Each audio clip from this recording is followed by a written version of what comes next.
Hello members, and welcome to the exclusive APCW interview with Dan Starr, Executive Vice President of NETeller. This is the first interview NETeller has done in 6 months, and APCW is honored and privileged to be the only interview granted by NETeller prior to them releasing all funds due to U.S. players and webmasters. We hope you enjoy this 15-minute interview with Mr. Starr, one of the benefits of being an APCW member. Hi, and welcome to the APCW's exclusive interview with Dan Starr, Executive Vice President of Sales and Marketing for the NETeller Group. Anyone in online gaming who doesn't know who NETeller is simply been living in a cave, and therefore anyone in online gaming who has been playing games over the years and used NETeller knows the absolute crap that the United States Department of Justice has been putting these guys through over the past year. All things considered, NETeller has weathered the storm quite well, withstood the onslaught of relentless attacks, and is on the verge of emerging from this situation and getting back to business. So, Mr. Starr, thank you so much for taking the time to speak with APCW today. And we got a lot of people out there who are listening to this, and the one question on everyone's mind is, where's our money? Well, Jay, thank you for giving me the opportunity. That is a good question, and what I can tell you, that today the money actually got to the United States. It's actually sitting in our accounts in the U.S., and it will be ready for distribution on Monday the 30th.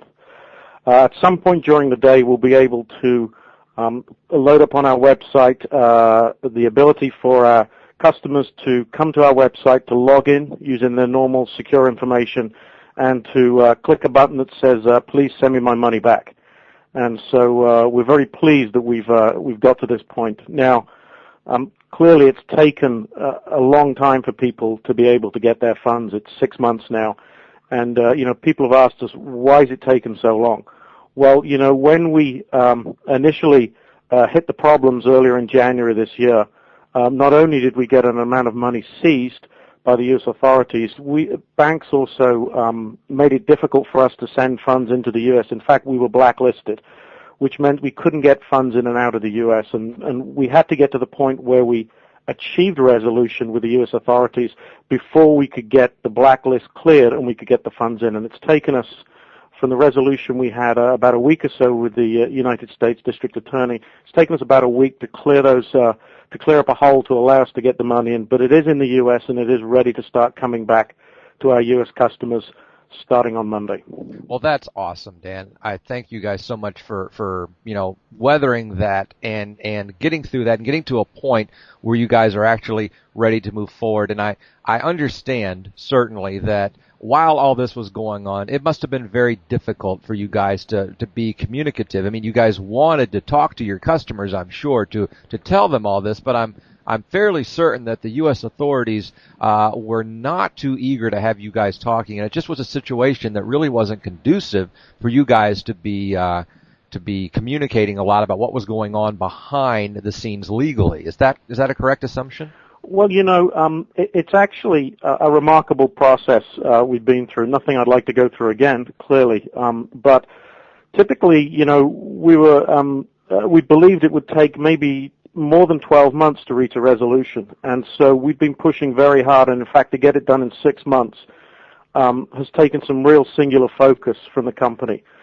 Because for us, anyone who's used us, any customer who's used our service for any time will know that, unlike a lot of other services there, we're usually highly available. They can pick up the phone, dial an 800 number, talk to us, and clearly it's been very difficult for us to excuse me. And clearly it's been very difficult for us to be able to pick up the phone and talk to customers over the last 6 months while we've been working very hard to get these funds back.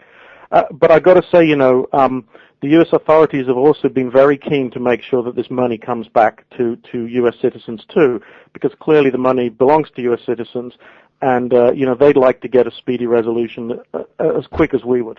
Well, that brings up an interesting point. If I could jump forward a little bit here to one of the questions I had for a little bit further on, when you talk about the U.S. authorities being eager to get the funds back to them, what are the odds that those funds, once transferred back to U.S. players and webmasters, or Canadians for that matter, but specifically worrying about the United States Department of Justice, if those funds go back, will the U.S. authorities in any way, shape, or form have access to those records of money transfers going to their citizens? You know, we get asked a number of times about privacy of our customers' information, and one of the reasons people have used our service over the years is because of the privacy that we give them. And you know, we honor and respect that privacy very much.